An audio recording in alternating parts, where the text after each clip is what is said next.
পুলিশের চাকরি চলাকালীন অবস্থায় আমাদেরকে বিভিন্ন অপারেশনে পাঠানো হইতো। যেমন জামাতের কোনো নেতা তাকে মারবে, আজকে রাত্রে ক্রস ফায়ার দিবে, ওদেরকে কি করে পূর্বেই ধরে না রেখা দেয়, হয়তো পুলিশ লাইনের ভিতরে আর নয়তো এসপি অফিসে। জামাতের যত নেতা আছে, বিএনপির যত নেতা আছে যাদেরকে ক্রস ফায়ার দেখানো হয়েছে, এদেরকে মারার সিস্টেম কি ছিল? আগে আইনা রাখতো। এরপরে অস্ত্র উদ্ধার করবে বললে লোকটারে নিয়ে যায় ওই পার্টি বিষয়, ওই র্যাব যে কিছু কিছু বক্তব্য দেয় না, প্রথমে সন্ত্রাসীরা আমাদেরকে গুলি করে, আমরা পাল্টা গুলি চালাই। সন্ত্রাসীরা এতটাই অদক্ষ, এরা ওনাদেরকে গুলি করলে লাগে না, আর ওনারা এতটাই দক্ষ, ওনাদের গুলি টার্গেটে লেগে যায়। চোখ বেঁধে পিছনে হ্যান্ডকাপ লাগে, তারপর মনে করেন কয় দৌড় দে, বাঁচতে চাইলে দৌড় দে, এরপরে গুলি করে। কিছু লোক থাকে সামনে, কিছু লোক পিছনে, কিছু লোক মিডিলে, সে কোনো দিকে যাওয়ার কোনো সুযোগ নাই, হ্যান্ডকাপ লাগানো। গুলি করে মাইরা দেখায় যে ওই কি তারা মানে ডাকাতি করবে বা সন্ত্রাসী কর্মকাণ্ড করবে, এই উদ্দেশ্যে তারা বসছিল। এগুলো নাটক।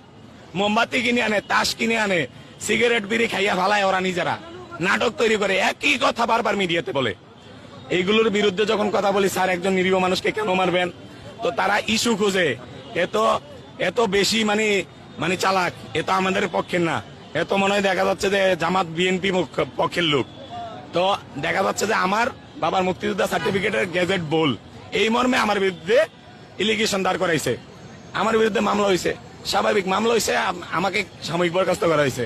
আমি জানতে চাইছি, আমি তো রাষ্ট্রের এমন কোনো ক্ষতি করি নাই যেটা জনগণের ক্ষতি হবে, আমাকে সাময়িক বরখাস্ত করতে হবে। স্যার, আমি রানিং চাকরিতে থাকি, আমার মামলা আমি পরিচালনা করি, আমি চাকরিতে থাকি, কয় না থাকা যাবে না। আমি মোহাম্মদ সোহেল রানা, আমার মাতৃ ইউনিট কুমিল্লা, বান্দরবান জেলা, আমার হোম ডিস্ট্রিক্ট কুমিল্লাতে। আমি 2014 সালে বাংলাদেশ পুলিশে যোগদান করি। পুলিশের নিয়ম কানুন সকল কিছু মান্য তো আমি বাংলাদেশ পুলিশে যোগদান করি।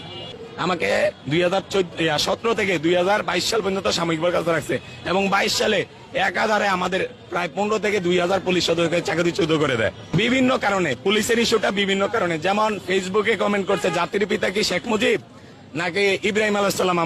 আমরা সবাই জানি আমাদের মুসলমান জাতির পিতা ইব্রাহিম আলাইহিস সালাম, এবং আমাদের সকল জাতির সকল মানুষের পিতা হল আদম আলাইহিস সালাম। এটা আওয়ামী লীগ যারা করে আমাদের, এরা এটা মানে না। সো কমেন্ট করছে পুলিশ সদস্য যে আমাদের জাতির পিতা শেখ মুজিব না, আমাদের জাতির পিতা ইব্রাহিম, এই কারণে চাকরি গেছে। টিপ কাণ্ডে নাজমুল তারেক, হ্যাঁ সে দাঁড়িয়ে আছে, টুপি আছে, লতা সমাদ্দার ম্যাডাম, উনি তার বিরুদ্ধে মিথ্যা অভিযোগ দিচ্ছে, ওনার চাকরি নাই। এরপরে ফেসবুকের ভিতর ডিআইজি সাহেব, ওই আমাদের সাবেক কি বলবো সন্ত্রাসী বেনজির, জঙ্গি আল কায়দার শীর্ষ কমান্ডার, এই বেনজির যখন বলছে, পোস্ট করছে পুলিশকে প্রতি বছরে হার্ড ট্রেনিং দিতে হবে প্রতি 6 মাস পর পর। আমাদের এক পুলিশ সদস্য শহীদুল, সে বলছে স্যার মাস ট্রেনিং সেন্টারে ফেলে রাখুন, দয়া করে আমাদের কাটিংটা বন্ধ করুন। আমরা গরিব কনস্টেবল, আমাদের 14-15 হাজার টাকা বেতন, এর থেকে যদি প্রতি মাসে জেলা কাটিং, বিভাগীয় কাটিং 700-800 করে নিয়ে যান, তাহলে এই জুলুমটা কেন করবেন স্যার? প্লিজ স্যার দয়া করেন। এই কথা বলাতে তারে অধ্যাদেশে বলাইয়া মাত্র 7 দিনের ভিতর চাকরিচ্যুত করে দেয়। বিপদগামী বলতে আমরা দেশপ্রেমিক পুলিশ সদস্য, আমরা সুশৃঙ্খল, আমরা সংবিধানকে মান্য তো। এই দেশের যারা দেশ পরিচালনা করে তাদের সবাইকে আমরা অনার করি। আমরা সাধারণ জনগণের মতো বিশৃঙ্খলা করতে চাই না। আমাদেরকে চাকরিতে পুনর্বহাল করা হোক।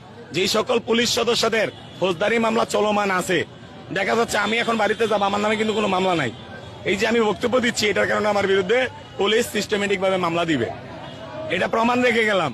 মহামান্য হাইকোর্ট, ওনারা জানেন যে আমি যদি আমার বিভাগীয় মামলা, ওনাদের যে ফর্মালিটি আইন, সেটা মেনটেন করতে যাই 15 বছর সময় লাগবে মামলা শেষ করতে। এখন আমার বয়স চলে মনে করেন 30, 15 বছর পরে 45 হবে, আমার জীবনে কি বাকি থাকে? আর আমাদেরকে ওনারা বলতেছে, আশ্বস্ত করতেছে যে তোমরা করো, কোর্টের থেকে মামলা শেষ করে আসো।